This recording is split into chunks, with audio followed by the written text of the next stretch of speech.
कल जिस तरह से बार एसोसिएशन ने सरकार को अल्टीमेटम दिया कि जल्दी जो प्रॉपर्टी टैक्स को लेकर एसओ आया उसे आप वापस लीजिए, अन्यथा एक बड़े आंदोलन की तरफ जो है वो रुख किया जाएगा, उसको लेकर आज पेन डाउन स्ट्राइक जो है वो कोर्ट प्रीमिसेस में रही और काम जो है पूरी तरह से सस्पेंड रहा।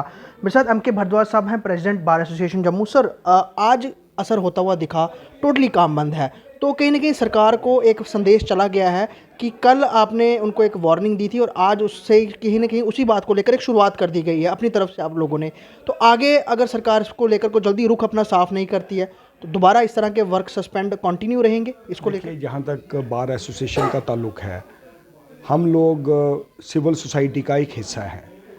जम्मू सूबे के लोगों के साथ बार एसोसिएशन, पहले भी आप हमारा ट्रैक रिकॉर्ड देख लीजिए, हिस्ट्री देख लीजिए, जब भी कोई इम्पॉर्टेंट इश्यूज़ पब्लिक डोमेन में आते हैं तो बार पब्लिक के साथ खड़ी रहती है।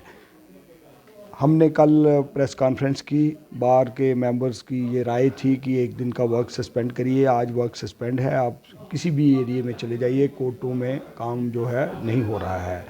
और अगर तो गवर्नमेंट ने इस आर्डर को विड्रॉ कर लिया या अबेयंस में रखा तो बहुत अच्छी बात रहेगी। अगर नहीं किया तो फिर बार एसोसिएशन सिविल सोसाइटी के सभी लोगों को, मैं तो कहता हूँ हम सारी पॉलिटिकल पार्टीज़, बीजेपी को भी इनवाइट करेंगे और यूनाइटेडली जम्मू के लोग इस इशू पर इकट्ठे होके एक मैसेज देंगे इस यूटी एडमिनिस्ट्रेशन को कि जब तक स्टेट के अंदर, यूटी के अंदर पब्लिक की चुनी हुई सरकार नहीं बनती, तब तक ऐसे जो इश्यूज़ हैं इनको डेफर कर देना चाहिए।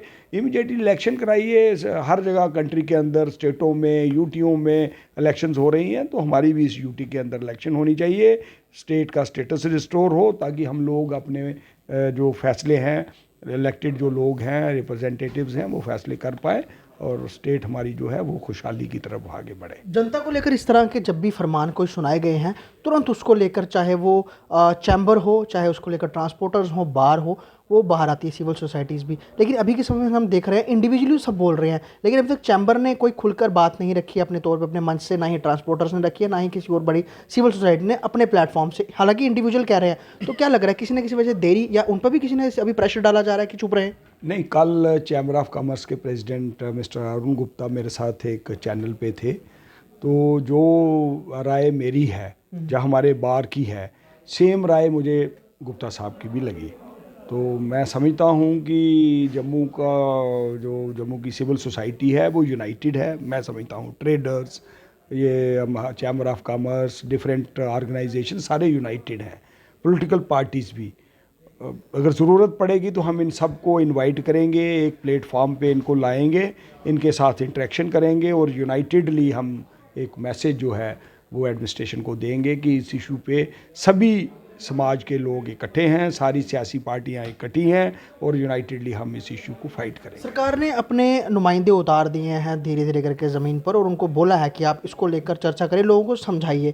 उसको लेकर कई सारे चाहे डीसीज लेवल के ऑफिसर हो, वो लगातार बात रख रहे हैं, वो अपनी तरफ से चीज़ें क्लियर कर रहे हैं। और एक चीज़ पर बड़ा फोकस किया जा रहा है कि 1000 स्क्वायर फीट तक की जगह वालों को एग्जाम्प्ट रखा गया। हालांकि है वो नहीं है, वो बाद में पता चलेगा, लेकिन अभी फिलहाल उसी को ज़्यादा जो है वो उस पर अंडरलाइन करके उसको बताया जा रहा है कि नहीं जी, 1000 स्क्वायर फुट तक के लोगों को प्रॉपर्टी टैक्स नहीं देना पड़ेगा। शहर जो हमारा ओल्ड सिटी है, आप ओल्ड सिटी में चले जाइए, जिस आदमी ने अपना घर 1.5 मरले में बनाया हो, 1.5 मरला कितना हो गया, 500 कितना 300-400 स्क्वायर फीट हो गया। उसका ग्राउंड फ्लोर हो गया 300-400 स्क्वायर फीट, ठीक है। उसका फिर फर्स्ट फ्लोर होगा, सेम जितनी जगह है, 1.5 मरले की बात मैं कर रहा हूँ। उसके बाद आ गया सेकंड फ्लोर, जिसने ये 3 फ्लोर बनाए होंगे तो उसका 1000 स्क्वायर फीट तो हो गया। मुझे कोई एक घर बताइए जो 1.5 मरले से यहाँ कम होगा। ज़्यादा जगह तो शहर में होती नहीं, 1.5-2 मरले में लोगों ने घर बनाए हैं, तो हर एक घर को ये प्रॉपर्टी टैक्स देना ही पड़ेगा। अच्छा, दूसरा जो रूरल एरियाज है, अब मैं पहले भी ये बात कह रहा हूँ कि शहर तो एक चीज़ हो गई, एक जो विलेज लेवल पे भी म्यूनसिपल कमेटीज़ हैं, जो विलेज लेवल की म्यूनसिपल कमेटीज़ हैं, वहाँ तो लोग इकोनॉमिकली बिल्कुल बिलो पॉवर्टी लाइन भी 50% लोग रहते हैं। एक साइड से आप उनको दे रहे हो जी फ्री आटा ले लो, फ्री चावल ले लो, आपने वेलफेयर स्कीम्स लॉन्च की हुई हैं, दूसरी साइड से उनको कह रहे हो जी अब आप एनुअल टैक्स भी दे दो। ये कैसे हो रहा है? आपको सारी चीज़ें ये जो हैं, मैं तभी कह रहा था इन पे डेलिब्रेशंस पहले होनी चाहिए थी। कौन सी क्लास है जिन पे ये टैक्स लगना चाहिए, आपने सोचा नहीं, आपने घर बैठ करके ही एक एसओ बनाया और नोटिफाई कर दिया। तो इसको अगर आप एक्सप्लेन भी करो, जिस मर्जी ढंग से करो, आज की डेट में इकोनॉमिकली जम्मू के लोग 2019 के बाद हर एक फील्ड में कमज़ोर हुए हैं। परदोष साहब, आप कह रहे हैं कि हम इस विषय पर सभी पॉलिटिकल पार्टियों को एक साथ लाने की, केवल बीजेपी को इनवाइट करेंगे, लेकिन बीजेपी के जो फॉर्मर डिप्टी चीफ मिनिस्टर हैं निर्मल सिंह, उनके बेटे ने, हालांकि वो जुड़े हुए हैं किसी ना बीजेपी से जुड़े हुए हैं, उन्होंने ये इस चीज़ को लेकर तुलना की है कि लोग इतना प्रॉफिट टैक्स नहीं बनेगा जितने कि लोग आइसक्रीम खा जाते हैं साल में। इस तरह के चीज़ें बाहर लाना, लोगों से बात करना, तो फिर उनकी मंशा साफ तौर पे पता चल जाती है ना, वो नहीं चाहते। आप मुझे बताओ कितने बच्चे हैं जिनको आप आइसक्रीम खाते हुए देखते हो? कितने लोग हैं? हर घर के बच्चों को आइसक्रीम नहीं मिल रही है, हर घर में आइसक्रीम नहीं पहुंच रही है। वो क्लास यहाँ 5% होगी। 95% लोग वो हैं जिनको 2 वक्त का खाना भी नहीं मिलता। ये चीज़ें जो हैं, ये कंसिडर करना गवर्नमेंट की ड्यूटी बनती है। ये ऐसे स्टेटमेंट्स किसी को भी नहीं देनी चाहिए जब तक आपको ग्राउंड रियलिटीज़ नहीं पता हो। तो मैं ये समझता हूँ किसी को भी ऐसी स्टेटमेंट कभी भी नहीं देनी चाहिए। पहले तो आप असेसमेंट करिए।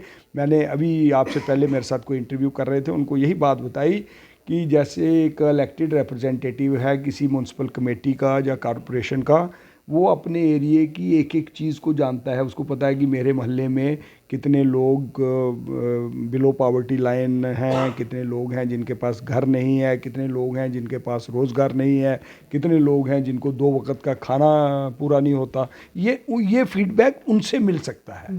जो आप कहते हो डिप्टी कमिश्नर या तहसीलदार या ये लोग अगर लोगों को समझाने की कोशिश करेंगे, इनसे नहीं पब्लिक समझती।